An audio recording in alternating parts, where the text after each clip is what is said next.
Et pour déterminer ce temps de demi-réaction d'une transformation chimique, et si on dispose de la courbe représentant l'avancement X en fonction du temps, nous partons tout simplement de la définition de T1 demi, de l'instant du temps de demi-réaction. Alors T égale T1 demi lorsque X égale la moitié de X final.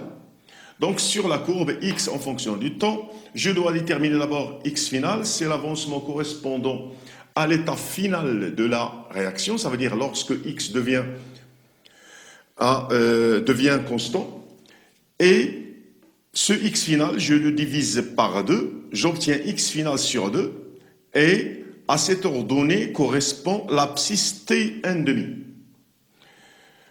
Ou bien, parce que dans l'activité que nous avons traitée avant, nous n'avons pas X en fonction du temps, nous avons la concentration de I2 en fonction du temps.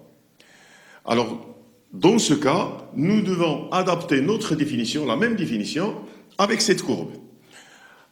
À un instant T donné, quelconque, selon le tableau d'avancement de cette réaction, I2, concentration de I2 égale X sur V, parce que la quantité de matière à l'instant T, c'est X. À l'instant T1 demi que l'on cherche, la concentration de I2 à cet instant, elle doit être égale à l'avancement à cet instant, que je vais noter X1 demi, divisé par le volume. Bon, X sur V, je remplace X par X1 demi.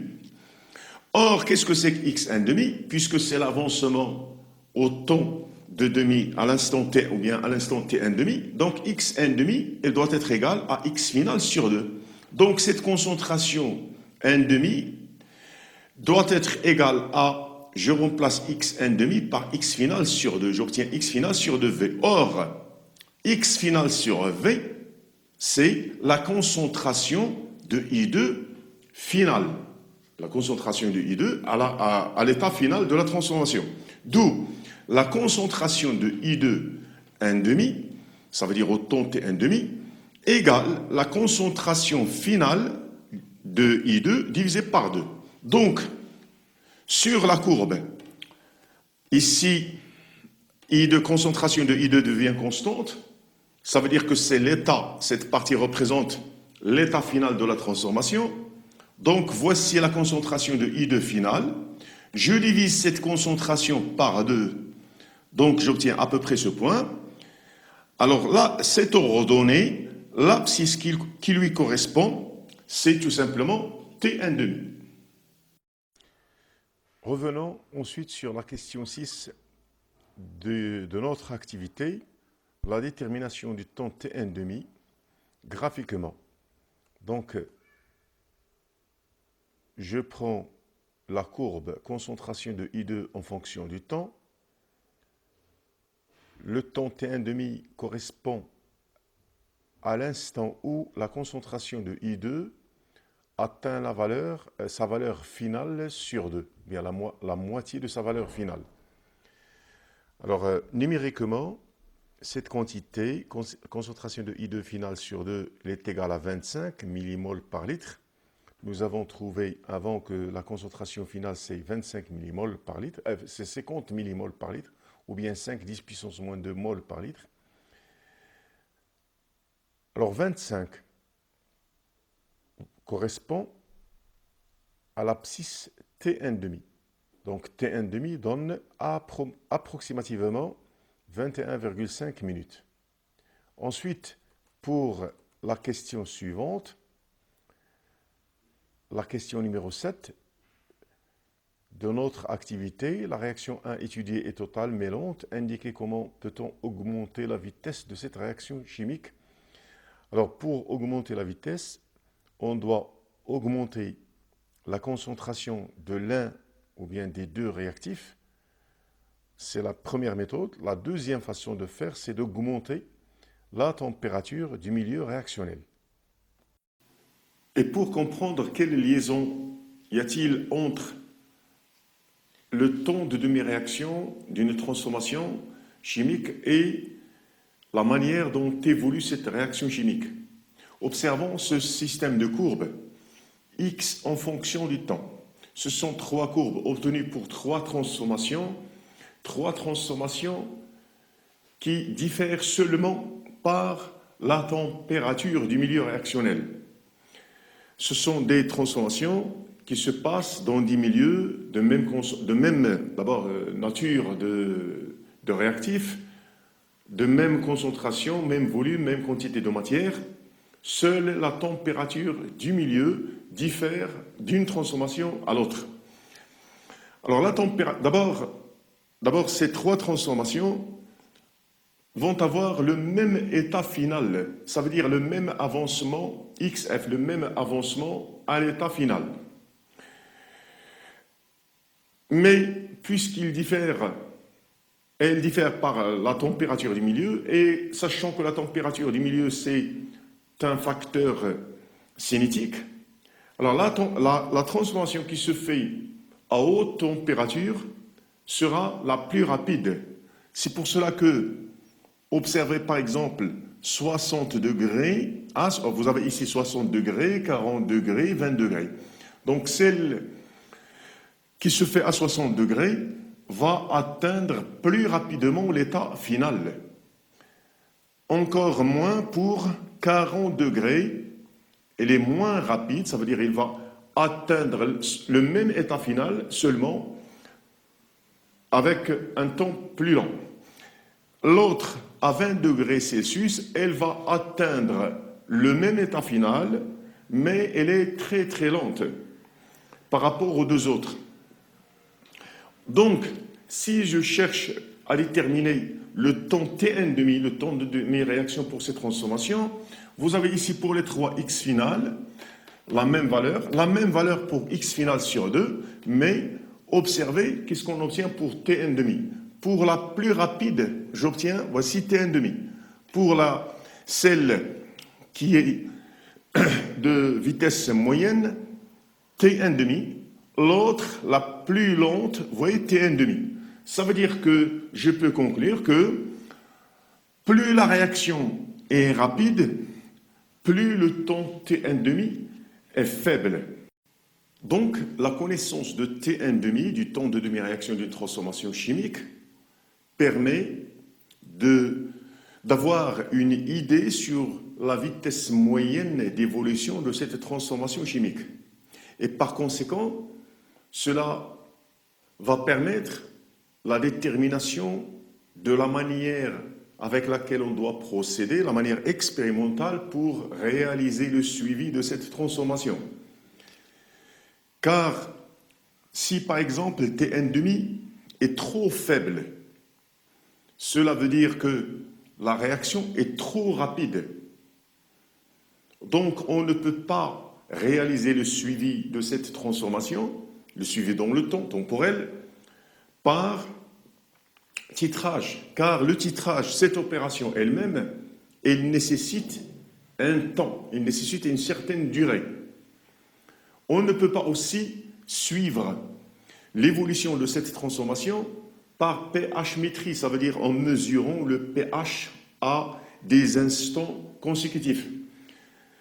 Parce que, tout simplement, le pH-mètre, l'appareil qui permet la mesure du pH, que ce soit à affichage numérique ou bien à aiguille, il demande, cet appareil, pour chaque mesure, il demande une certaine durée pour que l'affichage ou bien l'aiguille se stabilise, pour donner la valeur exacte du pH du milieu. Donc, l'intérêt de Tn², du temps de demi-réaction, c'est la détermination a priori de la manière expérimentale par laquelle on doit procéder pour étudier l'évolution, bien le suivi ou bien pour faire le suivi de l'évolution temporelle d'une transformation chimique.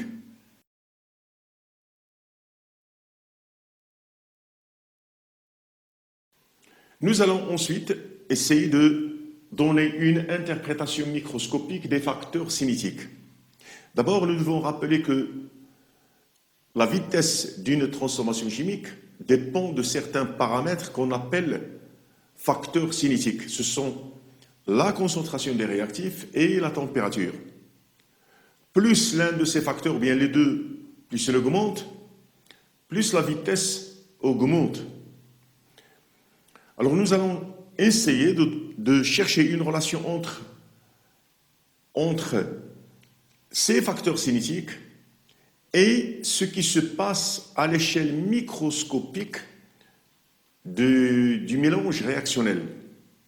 Et d'abord, on doit commencer par dire que la matière est formée, ou bien elle est composée d'entités, elle est composée d'entités microscopiques. Entité veut dire ici molécules, atomes, ions.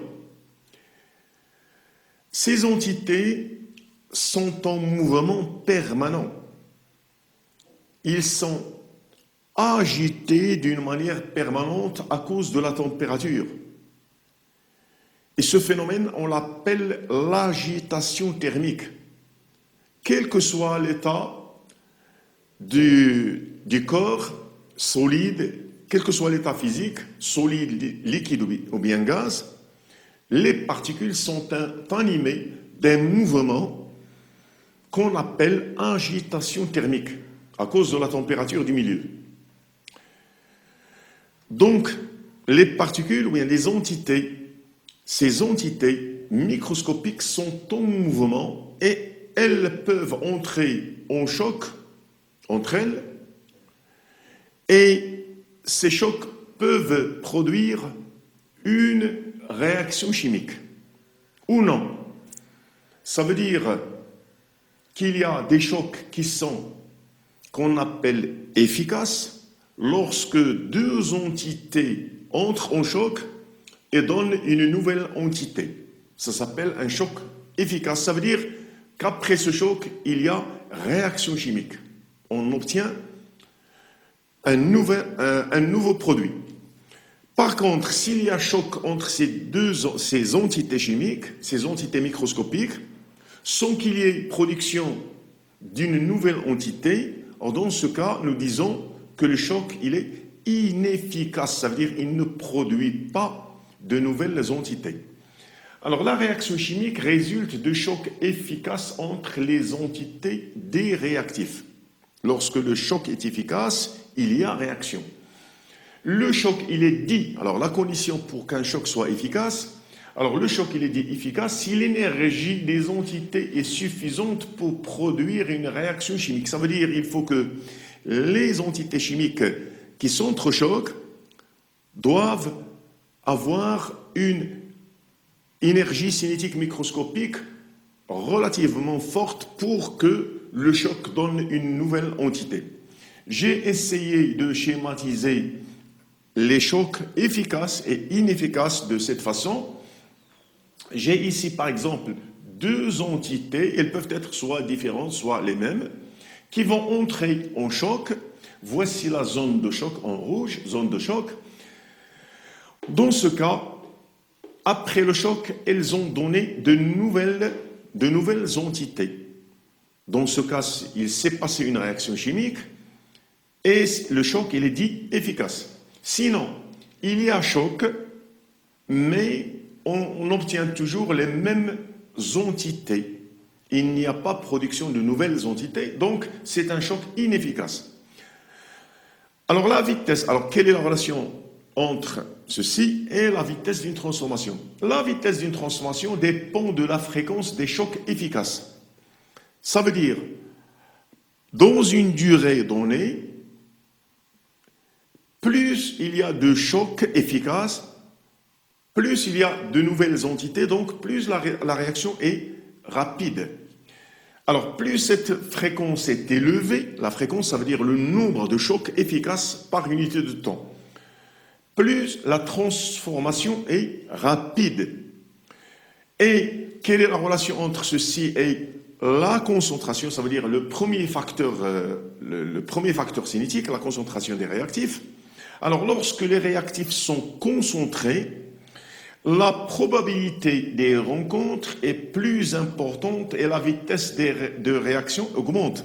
Ça veut dire, plus lorsque les réactifs sont concentrés, ça veut dire on a plus d'entités dans un même volume. Alors dans ce cas, la chance d'avoir une rencontre, elle est plus forte, donc on aura plus de chances d'avoir des chocs efficaces et plus de chances d'avoir de nouvelles entités, ça veut dire plus de chances d'avoir réaction. Donc la réaction, la vitesse de cette réaction sera plus rapide. Et j'ai essayé de schématiser deux milieux à concentration différente. Le premier moins concentré, le deuxième plus concentré, dans le même volume. Vous avez ici plus de particules que dans le deuxième que dans le premier. Alors ici, nous avons la concentration, elle est faible. La chance d'avoir une rencontre entre deux entités, elle est faible. Donc ici, il y a moins de chances d'avoir une réaction chimique. Donc la vitesse sera faible. Ici, c'est l'inverse. Ici, on a plus de chances d'avoir une rencontre ou bien un choc entre deux entités, donc plus de chances d'avoir une nouvelle entité, donc la vitesse de la réaction sera plus forte. On peut aussi interpréter de la même façon, ça veut dire microscopiquement, le fait qu'au cours d'une transformation chimique, la vitesse volumique de la réaction diminue. Parce qu'au cours de la réaction, la concentration des réactifs diminue, la vitesse de réaction diminue également. Parce que si la concentration diminue, ça veut dire que les entités réactives deviennent de plus en plus éloignées entre elles. Donc, on aurait moins de chances d'avoir des chocs efficaces. Ça veut dire on aurait moins de chances d'avoir réaction. Donc, la vitesse de cette réaction va diminuer. On passe ensuite au deuxième facteur cinétique qui est la température. Alors, l'augmentation de la température d'un système chimique se traduit par une augmentation de ce qu'on a appelé l'agitation thermique, c'est-à-dire de l'énergie cinétique microscopique des entités présentes. Parce que si la température augmente, ça veut dire que les particules deviennent de plus en plus agitées, ils auront une énergie cinétique, donc une énergie cinétique microscopique plus forte, donc on aurait plus de chances d'avoir des chocs efficaces, ça veut dire des chocs qui vont donner réaction, qui vont créer de nouvelles entités chimiques. Donc on conclut que plus la température est élevée, plus on augmente la température, plus la fréquence de choc efficace est grande et plus la transformation est rapide. Alors plus la température est élevée, plus la fréquence. La fréquence, c'est le nombre de chocs par unité de temps. Plus cette température est grande, plus l'énergie cinétique microscopique est forte, et plus le nombre de chocs par unité de temps augmente, donc on aurait une transformation plus rapide.